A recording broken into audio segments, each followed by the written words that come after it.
ये कोई प्रावधान इसमें नहीं है। महोदय, पर्यावरण का जो मुद्दा है काफी महत्वपूर्ण है, काफी संवेदनशील मुद्दा है। ये जो जंगल है ये रिच बायोडाइवर्सिटी का इलाका है। ये हम नहीं कहते, ये MOEF कह रहा है। MOEF के तमाम अध्ययन कहते हैं, छत्तीसगढ़ के वन विभाग के द्वारा तमाम अध्ययन किए गए हैं कि यहाँ पर इस तरीके के जीव जंतु हैं, इस तरीके की पौधे की प्रजाति हैं, मेडिसिनल प्लांट हैं जो कि इस खदान के आने से खत्म हो जाएंगे। जो यहाँ पे कोयला निकल रहा है वो लो ग्रेड का कोयला है, और जो बायोडाइवर्सिटी की कॉस्ट है, जो जंगल की कॉस्ट है, वो इससे कई गुना अधिक है। फिर जंगल को तबाह करके लो ग्रेड कोयले को आप ही की आई रिपोर्ट कहती है यहाँ लो ग्रेड का कोयला है। तो इस जंगल की जो संपदा है इसको खत्म करके आप लो ग्रेड का कोयला निकालेंगे, ये कहीं से आर्थिक रूप से ये परियोजना जो है सही नजर नहीं आती है। किसी भी पैमाने पे आर्थिक रूप से ये परियोजना और पर्यावरणीय दृष्टि से ये सही नहीं है। इस परियोजना को निरस्त करना ही एकमात्र रास्ता है। महोदय, स्थानीय लोगों को रोजगारी, हमें रोजगार मिला है। सारे बाहर से लोगों को, ठेकेदारों को लाके यहाँ रोजगार करवाया जा रहा है, स्थानीय लोगों को कोई रोजगार नहीं है। ये कहना कि स्थानीय लोगों को रोजगार मिलेगा, ये सरासर गलत है। पहले आप दिखाएं करके कि हमने अडानी की पुल की माइनिंग में इतने स्थानीय लोगों को रोजगार दिया है, तब ये बात जायज होगी कि हम रोजगार देंगे। आप असफल रहे हैं पुरानी माइनिंग में रोजगार उपलब्ध करवाने में, और आप नए रोजगार की बात करते हैं। आप यहाँ रोजगार देने की बात नहीं कर रहे हैं, रोजगार छीनने की बात कर रहे हैं। जो आदिवासी परिवार आत्मनिर्भर परिवार है, जिनकी आजीविका खेती पर जुड़ी है, जो जंगल के आधार पर आजीविका है, वो परिवार कहाँ जाएंगे? कहीं शहरों में जाके मजदूरी करेंगे, किस जगह जाएंगे वो? इसीलिए परियोजना विकास के लिए नहीं है, परियोजना विनाश के लिए है, और विनाशकारी परियोजना को तुरंत निरस्त किया जाना चाहिए, रद्द किया जाना चाहिए। महोदय, अंतिम बात, ये इलाका 5वीं अनुसूचित क्षेत्र है, और इस 5वीं अनुसूचित क्षेत्र में संविधान का बनाया कानून है, पैसा कानून, जो ये कहता है कि जब तक ग्राम सभा अनुमति नहीं देती तब तक कोई परियोजना आगे नहीं बढ़ाई जा सकती। दिनांक 19 तारीख को साली की ग्राम सभा ने प्रस्ताव पारित किया है विशेष ग्राम सभा में। दिनांक 20 तारीख को इसी फरवरी में फतेहपुर की ग्राम सभा ने प्रस्ताव पारित किया है। उसी दिन जो है आपके हरिहरपुर की ग्राम सभा ने प्रस्ताव पारित किया है।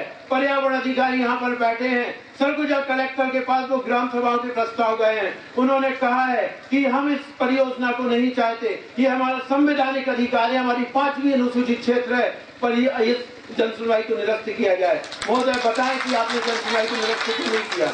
आप एक आवेदन का जब जिक्र कर रहे थे, जो आप कह रहे थे कि हसदेव अरण्य बचाओ संघर्ष समिति के द्वारा आया है, हसदेव अरण्य बचाओ संघर्ष समिति के द्वारा पिछले 15 दिन पहले लेटर डाला गया है, आपको दिया गया है, MOF को भेजा गया है, सेक्रेटरी को भेजा गया है, गवर्नर महोदय को भेजा गया है। आपसे मांग की गई थी कि जनसुनवाई को निरस्त किया जाए, क्योंकि यहाँ की ग्राम सभाएं सहमत नहीं है।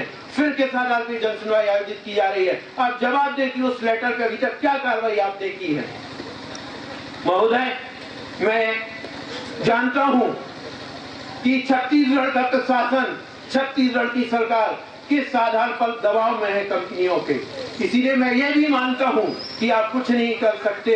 संघर्ष ही एक आखिरी विकल्प है और कोर्ट का रास्ता है। आज आप फर्जी तरीके से जनसुनवाई आप करवा लीजिए, हम इसको NGT में भी चैलेंज करेंगे, इसको सुप्रीम कोर्ट में चैलेंज करेंगे, क्योंकि ये पूर्णतः फर्जी आई रिपोर्ट है। मैं पुनः मांग करता हूं कि इस जनसुनवाई को आप निरस्त करिए और अपना लोगों के प्रति संवेदनशीलता का परिचय दीजिए और कहिए कि मैं निष्पक्ष हूं, मैं कंपनी के साथ नहीं खड़ा हूं, लोगों के साथ खड़ा हूं।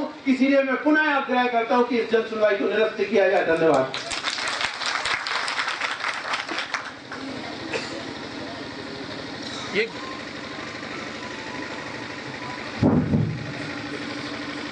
सर, मेरा नाम रामदर सिंह है, इस गांव का मैं निवासी हूँ। संयमना प्रस्ताव से निवेदन है कि जो भी मुख्य बिंदु आ रहे हैं उनको नोट करते जाएंगे और जन सुनवाई के आखिरी में उनका जवाब देंगे। विकास हो, अपना परिचय बता दें प्लीज। मेरा नाम रामदर सिंह है सर, इस ग्राम का मैं निवासी हूँ। माननीय कलेक्टर महोदय से हमारा आवेदन निवेदन करता हूँ कि विकास हो, हमको किसी प्रकार की कोई आपत्ति नहीं है। नौकरी, पेंशन, शिक्षा का उचित व्यवस्था होना चाहिए। धन्यवाद। हाँ सर महोदय, आप लोगों के समक्ष मैं प्रस्तुत हूँ। इस संबंध में 2 शब्द कहना चाहता हूँ। माननीय पर्यावरण मंत्रालय की स्वीकृति के संबंध में जो आज की ग्राम सभा यहाँ की जन सुनवाई जो के लिए उपस्थित हुए हैं, इसमें मैं इस जन सुनवाई का समर्थन करता हूँ। साथ में ये भी चाहता हूँ कि जहाँ पर विकास होगा वहाँ कुछ न कुछ तो विनाश होगा, और विकास का रास्ता हमारे बाहर के लोग नहीं कर सकते, उनको ये जानकारी नहीं है। हमारे गांव के लोग के ही लोग हम जानते हैं कि हमारे विकास किस आधार से संभव होगा। बाहर के लोग इसकी जानकारी नहीं है। हमारे परसा केते ईस्टर्न कोल ब्लॉक में जो अभी ये अदानी की कंपनी खोला गया है, उस पे हमारे ग्रामीणों को कितना रोजगार मिला, कितने लोगों को शिक्षा की सुविधा मिली, कितने को स्वास्थ्य की सुविधा मिली, और स्वास्थ्य के लिए 12-24 घंटे कितनो टाइम हम उनको आवाज देते हैं तो उनके लिए पूरा सुविधा चिकित्सा का दिया जाता था। और अभी लोग भूखों के तलाशों में लोग मरते थे, उनको आज हमारी इस कंपनी के खुलने से किसी को रोजगार के लिए भटकना नहीं पड़ता था। जबकि हमारे ग्रामीण यहाँ हम लोग भूखों से मरते थे, रोजगार का कोई व्यवस्था नहीं होता था, किसी को रोजगार के लिए जगह नहीं मिलता था। अब इस परियोजना के खुलने से हमें आशा और विश्वास है कि हम निरंतर इसी तरह का उनसे सेवा लेते रहेंगे, हमको शिक्षा देंगे, पेयजल का साधन देंगे और रोजगार के लिए अवसर दिलाते रहेंगे। साथ में अभी अदानी माइनिंग के द्वारा हमारे यहाँ समीपस्थ शालीग्राम में स्कूल का नियोजन किया गया, जिसमें हम लोग को निःशुल्क टोटल हमारे बच्चों लोगों को पढ़ने के लिए सुविधा दी जा रही है, चिकित्सा की सुविधा दी जा रही है, और गांव-गांव में डॉक्टरों की हमेशा गश्ती होती है। अब किसी कोई समस्या होता है तो एनी टाइम वो सुविधाएं हमको उपलब्ध हो रही है। और उसी आशा और विश्वास के साथ मैं चाहूंगा कि ये विकास होता रहेगा। साथ में कि बाहर के लोग जिस समय यहाँ कंपनी नहीं खुली थी, क्या उनको पता है कि इस गांव के को कोई कभी पूछने आया? किसी को ये जानकारी था कि ये गांव के लोग जीते थे? बाहर के लोग आज आपके दलाली न करें, हमारे गांव का विकास होने दे, हमारे क्षेत्र का विकास होने दे। क्या कोरबा बालको में जो कंपनियां खुली, क्या वहाँ एक्सीडेंट खत्म हो गया? क्या वहाँ एक्सीडेंट नहीं होता? क्या उससे विकास हुआ कि विनाश हुआ? उसी क्षेत्र में हम कोरबा बालको जैसे हमारे क्षेत्र को भी चाहते हैं, यहाँ भी उस तरह का विकास होते रहे।